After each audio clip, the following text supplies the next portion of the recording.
خبر شامل کریں گے ہمارے نمائندہ محمد رفیقی۔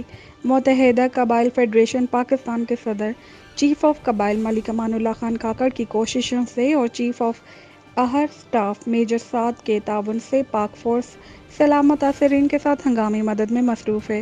اس موقع پر ہمارے لیویز فورس کے انچارج عبداللہ نے ساری خدمات سر انجام دی ہیں۔ السلام علیکم ناظرین، جیسے کہ آپ کو پتہ ہے سیلاب متاثرین کی مدد میں متحدہ قبائل فیڈریشن پاکستان کے صدر چیف آف قبائل ملک امان اللہ خان کاکڑ کی کوششوں سے اور چیف آف ایئر اسٹاف کے آفیسر میجر سعد صاحب کے تعاون سے پاک فورس سیلاب متاثرین کے ساتھ ہنگامی مدد میں مصروف ہے۔ اس موقع پر ہمارے لیویز فورس کے انچارج عبداللہ صاحب نے سارے خدمات سر انجام دیے۔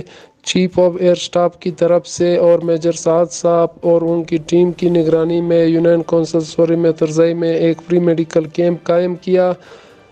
اس کے ساتھ ساتھ سیلاب متاثرین میں خوراکی سامان بھی تقسیم کیا گیا، جو میجر سعد صاحب نے خوراک اپنے ہاتھوں سے غریب عوام میں تقسیم کیا۔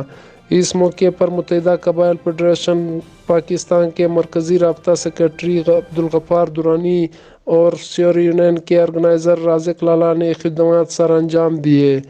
ایسے تعاون پر متحدہ قبائل فیڈریشن پاکستان کے صدر چیف آف قبائل ملک امان اللہ خان کاکڑ نے میجر سعد صاحب اور ان کے ایئر چیف اسٹاف کا شکریہ ادا کیا، اور چیف آف قبائل ملک امان اللہ خان کاکڑ نے کہا کہ پاک فورسز ہر مشکل وقت میں اپنے عوام کے ساتھ شانہ بشانہ کھڑی رہتی ہے۔ اس موقع پر نیوز نمائندہ رفیق کاکڑ بھی ان کے ہمراہ تھے۔ ENN نیوز رپورٹر رفیق کاکڑ، مسلم باغ۔